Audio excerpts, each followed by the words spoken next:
Whether you're watching, listening or reading this, welcome back to the Runpreneur vlog, where we're on a mission to raise £1 million for children's charities by run vlogging on consecutive days the distance of one lap around the world. It is a staggering 40,075 kilometres. It's going to take somewhere in the region of 11 years to accomplish, so plenty of time to raise that money. I'm going to commit to running a minimum of 5 kilometres every day whilst vlogging, and I'll even do it barefoot style.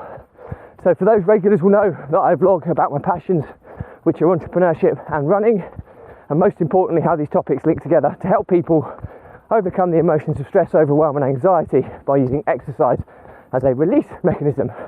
Now it's a beautiful morning today. The sun is trying to come out. It's about 17-18 degrees, so very humid and not too breezy, so decent running conditions. And it's Monday motivation today, where we talk about all things motivation, productivity, and today's topic is the importance of the bonus plan with your team. So please give this challenge some support by subscribing to the content, giving it a like and a share, and let's get started.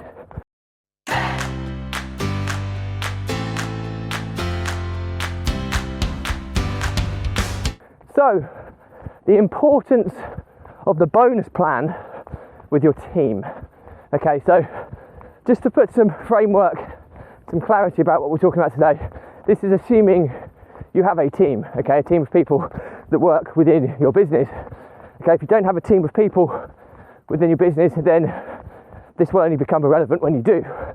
So I often talk about on my vlogs the 3 pillars to growing a sustainable, scalable, successful business, and they are in no particular order. You need systems and processes, okay, super important. Number 2, you need people, and number 3, you need data. Okay, so we're focusing here on predominantly, well, we're focusing on a bit of all of them here, really. Now, in my experience, I've got 15 members of staff at this moment in time. I've had more in the past and less, and the one thing that remains a constant is that quite often people do equal problems, and the instant reaction is that's very negative. People are such a fundamental part of growing a business. They're an essential part of growing a business. So, but you have to appreciate that every single person who joins your business is going to have a separate agenda. They're going to have their own goals, ambitions, milestones that they want to accomplish. And the art of or the success of a true leader will be in his ability to get all of those people in that team pulling in the same direction. Okay, and that's where the bonus plan is going to come in. Now, like I say, people, if they're pulling in different directions, it'll be absolutely chaotic. It will create a horrendous experience in the working environment, and the business will stagnate, or worst case, kind of fall apart. With people pulling in 2 different directions, the business will break. So, first and foremost, I would always say that try and make sure that anybody you bring into your business fits into your company's culture and aligns themselves with your personal values. If you do that, then people are going to be more in tune with what you're trying to achieve and less likely to pull in a different direction. That's not to say they won't, but they'll be less likely. So you can solve a lot of these problems in the recruitment process, which is really important to understand that. The second thing to identify is what they actually want. Okay, so regardless of whether their goals, whether their alignments, personal values and they fit in with the culture, the company culture is in alignment, you need to find out what they want. Okay, so usually, not always, but usually one of the first things you'd experience is that they want more money, but your role is to find out why they want their money. Okay, if they want more money, what is it that's the big driver behind that? It could be to put money away for their kids, it could be for a holiday, whatever, but you need to find out the why. What is the why behind their need for more money? And then you can try and start putting some form of, kind of clarification around what that amount of money is, okay, for each individual, okay? This is all really important information because this is going to be building the foundations of your bonus plan. And once you've kind of had those individual discussions with your team members, if you've got too many people, then you'd have kind of middle management kind of take on these meetings and feed the information back to you. Okay, what you ultimately want to find out is a general consensus across your business. What do your team want? Okay, the other thing that's a big consideration with the team, the two things that are like cancerous to your business with people is a negative attitude or somebody who you now have a lack of trust for, a lack of loyalty, a lack of integrity. I put all those things together because they're all very similar meanings in my mind. If you see anybody with an ongoing negative attitude or somebody who lacks those three elements of trust, integrity, loyalty, then you want to remove them from your team as early as possible. Otherwise, these negative traits will kind of infect your other team members. It sounds quite a strong word when you say infect, but it is very infectious. So that's slightly going off on tangent there, but it's really important you identify this. So once you've got the general consensus of what people are wanting, you've got an understanding of how much more they need. Okay, you're then going to call yourself a team meeting, okay, with the whole team. Okay, now if you've got too many members of staff, I would normally do this kind of certainly no more than 15 to 20 at the absolute max. If it's more than that, then you want to run this out through your middle management, and they do individual meetings. Then you have a meeting with your middle management to discuss the feedback from each meeting. But if you can do this in person with your team, it makes them feel more connected to you, and it will get them to buy more into what you're saying. Okay, so if you use middle management too often, it can often dilute the message, you know, Chinese whisper style. So once you want to have an understanding of what people are looking for, what they want, you can then talk openly about it, not individual people's goals, but you'll have an understanding of what a bonus plan that's going to be motivating to these guys is going to look like. How much additional money are they looking for? Okay, and it all has to be realistic, and you take a general average across the board. But then you're going to start working with them and letting them help you pull together this bonus plan. And this is the important part of the bonus plan, is buy-in, okay? Now, too many people out there will just create a bonus plan and go, right, this is the bonus plan, this is how it's going to work. But if it's not connected to your people, then it's not going to be motivating enough for them. Okay, really, really important you understand this. Now, what you're going to do, you're flipping it on its head. So you have a good understanding of how much money is going to need to be generated in the business to be able to provide a bonus payout based on those early discussions. But what you're then going to do is you're going to say, right guys, we've had a discussion with everybody within the business. We're not going to go into individual circumstances, but on the whole, this is what people are looking for in a bonus plan. This is what people are wanting to earn, okay? And you can then start going into open book company management. And I like this model because otherwise you open your door to people having perceptions about how the company's performing.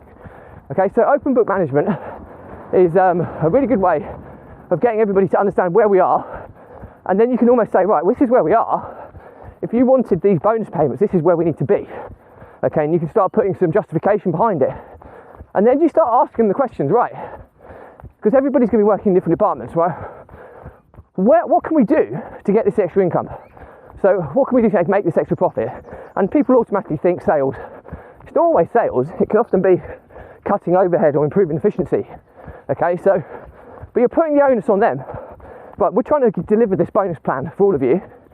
So what we're going to do to make this happen? And you almost get the team to set targets. So some people will be targeted with efficiencies. Some people will be targeted with controlling budgets. Other people will be targeted with growing revenue. Other people will be targeted with growing revenue with your most profitable product lines. But the key thing here is that these people in your team are the ones setting the targets, okay?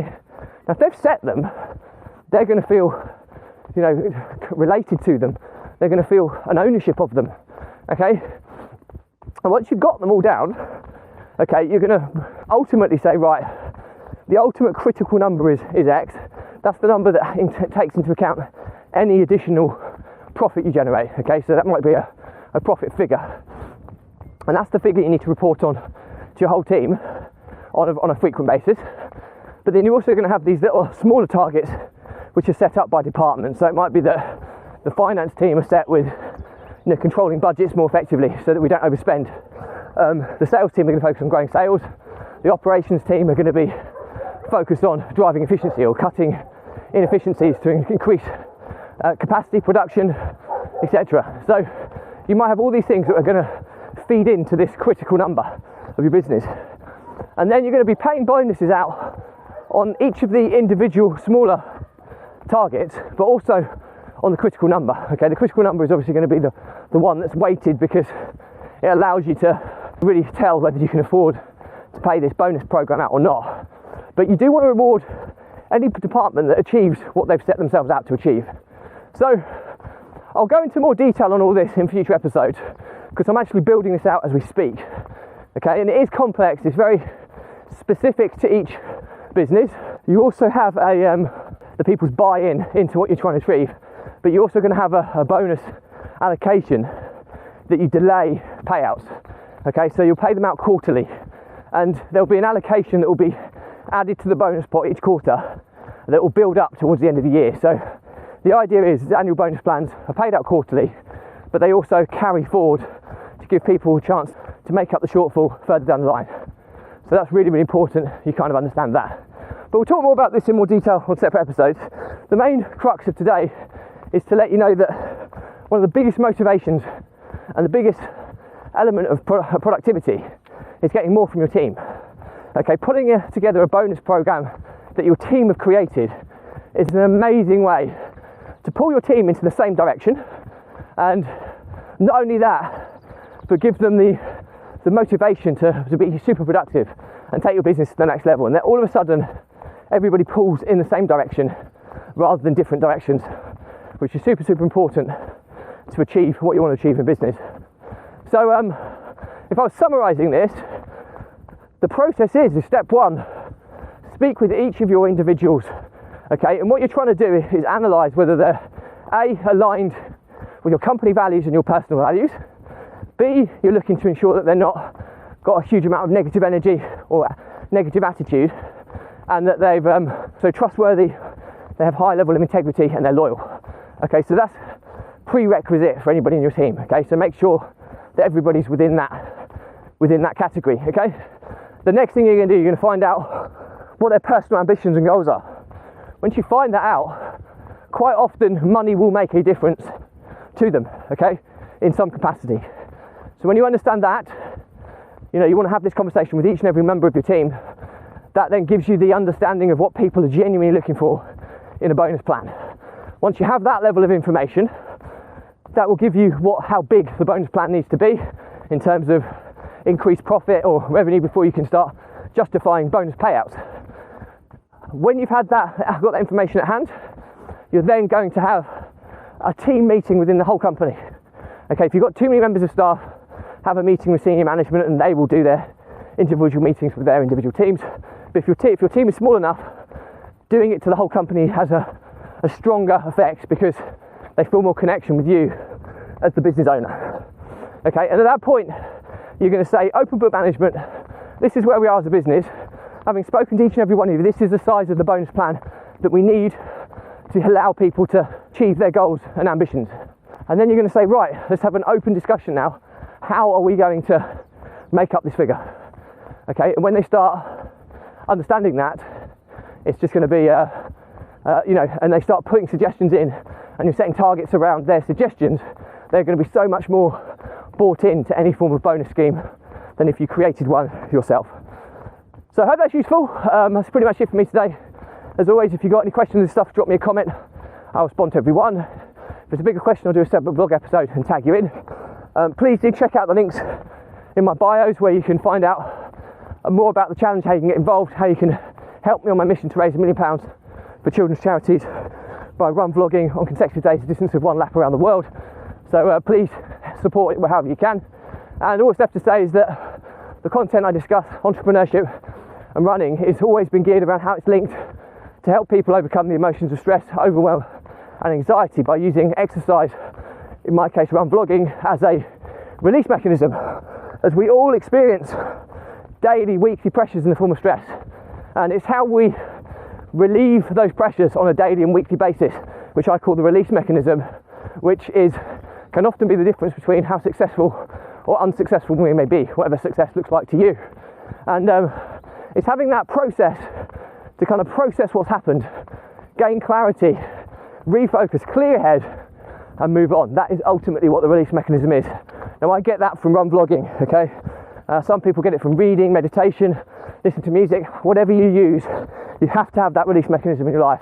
Otherwise, those pressures in the form of stress are going to grow into overwhelm. This is like, let's use the analogy of pressure building up in a pipe.